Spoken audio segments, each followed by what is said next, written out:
आज हम अयोध्या सिंह उपाध्याय हरिओद की कविता पवनदूती जो प्रिय प्रवास के छठे सर्ग में से ली गई है उसकी सरल व्याख्या करेंगे। नाना चिंता सहित दिन को राधिका थी बिताती। इस कविता में पवनदूती, पवन जो है दूती का काम कर रही है, यानी संदेशवाही का। पवन संदेश लेकर जाती है श्री कृष्ण जी के पास जो मथुरा में चले गए हैं। नाना चिंता सहित दिन को राधिका दिन को अनेक प्रकार की चिंताओं से युक्त होकर के बिताती थी। आँखों को थी सजल रखती, उन्मना थी बिताती। वह बेचैन रहती थी और उसकी आंखों में जल भरा रहता था। शोभा वाले जलद वपु की हो रही चातकी थी। उसका वह बादल रूपी शरीर जो शोभा से युक्त था वह चातक पक्षी की भांति हो गया था, चातकी की तरह हो गया था। चातक और चातकी पक्षी जो हैं रात्रि के समय एक दूसरे से जुदा हो जाते हैं और उस जुदाई में जो चातकी पक्षी है उसकी जो स्थिति है उसी तरह राधा की स्थिति है। उत्कंठा थी परम प्रबला, वेदना वर्धिता थी। उसके मन में जो प्रबल भावना थी, उत्कंठा थी श्री कृष्ण जी से मिलने की। उस मिलने की उत्कंठा में उसकी पीड़ा, विरह की पीड़ा अत्यधिक बढ़ती जा रही थी।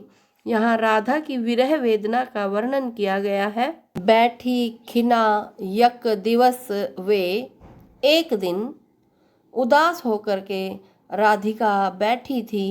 गेह में थी अकेली, घर में वह अकेली ही थी। आके आंसू दृग युगल में थे और उसके नेत्रों के जोड़े में आंसू आए हुए थे। धरा को भिगोते उन आंसुओं की धारा से धरती भीग रही थी। आई धीरे इस सदन में, उसी समय उस भवन में धीरे से प्रवेश किया। किसने? पुष्य सदगंध को ले, पुष्पों की सुंदर खुशबू को लेकर के। कौन है वो सुंदर खुशबू लेकर जो आई है? प्रातः वाली सुपवन, प्रातः काल बहने वाली सुंदर पवन। इसी काल उस समय वातायनों से, झरोखों से, खिड़कियों से अंदर आए। सुबह का समय है और पवन ठंडी ठंडी हवा बह रही है। ऐसे में उस समय राधिका अपने घर में अकेली है और वह उदास होकर के बैठी है। आके पूरा सदन उसने शोरभीला बनाया। उस पवन ने सुबह सुबह झरोखों में से भवन में प्रवेश करके पूरे भवन को सुगंधि से युक्त कर दिया। चाहा सारा कलुष तन का राधिका के मिटाना। पवन की जो ठंडक है उसने राधा के शरीर की सभी पीड़ाओं को हरने का प्रयास किया। जो बूंदें थी सजल दृग के पक्षम में विद्यमाना, आँखों में जो जल भरा हुआ था उसके धीरे धीरे क्षिति पर उन्हें सौम्यता से गिराया। पवन के झरोखे ने उन बूंदों को, उन आंसुओं की बूंदों को उनकी आँखों से धीरे से सुंदर तरीके से सभ्यता से धरती पर गिरा दिया। श्री राधा को यह पवन की प्यार वाली क्रियाएं थोड़ी सी भी न सुखद हुई, हो गई वैरिणी सी।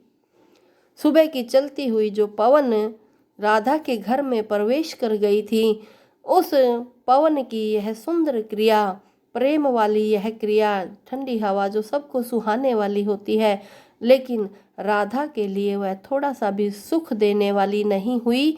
वह तो बल्कि उसके लिए वैरन के समान हो गई, शत्रु के समान हो गई। भीनी भीनी महक सिगरी, शांति उन्मूलती थी, पीड़ा देती व्यथित चित्त को वायु की सनिग्धता थी। भीनी भीनी खुशबू से युक्त वह शांति को जैसे कि उसको उन्मूल कर रही थी, उखाड़ रही थी, पीड़ा दे रही थी। उसके चिंतित हृदय को, विरह वेदना से पीड़ित हृदय को वह प्रेम से भरी हुई वायु उसकी शांति को भंग करती हुई उसे महसूस। संतापों को विपुल बढ़ता देख के दुखिता हो, धीरे बोली सदुख उससे श्रीमती राधिका यूं। राधा की पीड़ा को बढ़ता हुआ देख करके, अत्यधिक उसे दुखी देख करके, धीरे से उसके दुख में दुखी हो करके पवन ने उससे कहा, हे राधिका, प्यारी प्रातः पवन, इतना क्यों मुझे है सताती। फिर राधा